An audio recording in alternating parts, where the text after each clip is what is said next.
یک وقت دی گئی ایک ہی مجلس کی 3 طلاقوں کو ایک رجی طلاق قرار دیا ہے۔ سیدنا عبداللہ ابن عباس رضی اللہ تعالی عنہما اس حدیث کے راوی ہیں، مسلم شریف میں موجود ہے۔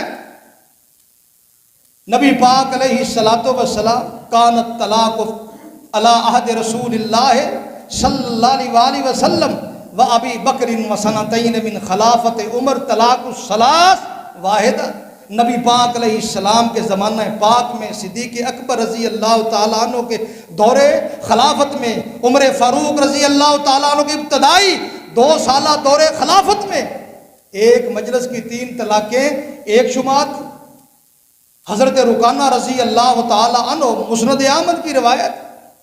سمجھنے والی باتیں ہیں، یہ کوئی اختلاف والی باتیں نہیں ہے، یہ پیار اور محبت کا پیغام ہے، اور یہی ہمارا مشن اور ماٹو ہے۔ ہم نہ پگڑیاں اچھالتے ہیں، نہ تمسخر اڑاتے ہیں، نہ کسی کی تضحیق کے روادار ہیں انشاءاللہ، نہ ہماری یہ تربیت ہے۔ بات سمجھنے والی اور سننے والی۔ مسند احمد میں نبی علیہ السلام کا فرمان ہے، رکانہ رضی اللہ تعالیٰ عنہ نے اپنی بیوی کو طلاقیں دے دی۔ غمگین ہوئے، پریشان ہوئے، نبی پاک علیہ الصلوۃ والسلام نے فرمایا، رکانہ کیف طلقتھا، طلاق کیسے دی؟ اللہ کے رسول میں نے 3 طلاقیں اکٹھی دے دی، طلاق طلاق طلاق۔ آپ نے فرمایا فی مجلس واحد، رکانہ ایک ہی مجلس میں 3 طلاقیں اکٹھی؟ جی یا رسول اللہ صلی اللہ علیہ وسلم۔ فرمایا تلک واحدہ فرجیہا ان شئتا، یہ 3 نہیں ہے، 1 طلاق ہے، اگر تو رجوع کرنا چاہے تو رجوع کر لے۔ پیغمبر نے حلالے کا بوجھ نہیں ڈالا، پیغمبر یہ بوجھ تو اتارنے کے لیے آیا تھا۔ رسول کی آمد مرحبا، منٹھار کی آمد مرحبا صلی اللہ علیہ وسلم، کوئی شک نہیں، مرحبا۔ لیکن یہ مرحبا تو نہیں، یہ تو دغا ہے، یہ فراڈ ہے، یہ دھوکہ ہے۔ نبی پاک علیہ السلام نے حلالے کا بوجھ نہیں ڈالا۔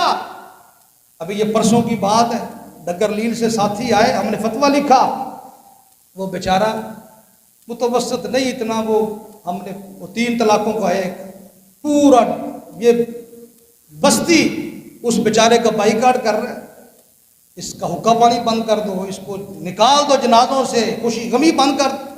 حدیث پہ عمل کر رہا ہے، سنت پہ عمل کر رہا ہے۔ اہل سنت والجماعت کا مطلب کیا ہے؟ اہل سنت پہ عمل کرنے والا، والجماعت صحابہ کے طریقے پہ عمل کرنے والا۔ نہ سنت مانو، نہ صحابہ مانو، مانو گے کسے؟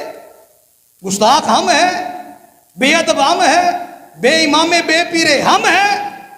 آپ ہی اپنی اداؤں پہ غور کریں، ہم اگر عرض کریں گے تو شکایت ہوگی۔ ایک بندہ بابا سنت پہ عمل کر رہا ہے، اس کی رہنمائی کرو بھی، ٹھیک ہے، ہمارے مسلک میں فقہ میں نہیں ہے، شریعت نے اجازت دی ہے، ٹھیک ہے، تو رجوع کر لے۔ انا کا مسئلہ بنایا، تعصب، بغض، ہٹ دھرمی، فرقہ وریت، بجائے اس کی رہنمائی کرنے کے اگر وہ حلالہ کروا لے۔ کبھی دیکھیں کہ ایک بیوی کے 2 شوہر ہوئے، لوگ بیٹیوں، بھانجیوں اور بھتیجیوں کا نکاح کرتے، کبھی کسی نے اپنی بیوی کا بھی آگے نکاح کیا، اور جس کے ساتھ حلالہ کریں گے اگر اسی رات یا اسی دن اس کے رحم میں نطفہ ٹھہر جائے، اولاد حلالی تو نہیں ہوگی، اولاد تو اسی جو وہ کرائے کا سانڈ اور کرائے کا بکرا ہوگا اس کی ہوگی۔ کوئی سننے کے لیے تیار نہیں، کوئی بتانے کے لیے تیار۔ اس بیچارے کا ناطقہ بند کیا ہوا ہے، پورے موضع کے مولوی اکٹھے ہو گئے، حلالہ کرواؤ، حلالہ کرواؤ۔ بھئی تمہارے پاس اپنے گھر میں نہیں ہے بیویاں؟ اللہ سمجھ عطا فرمائے، اللہ ہمارے احوال پہ رحم فرمائے۔ پھر یہی ہوگا جو ملک میں ہو رہا ہے۔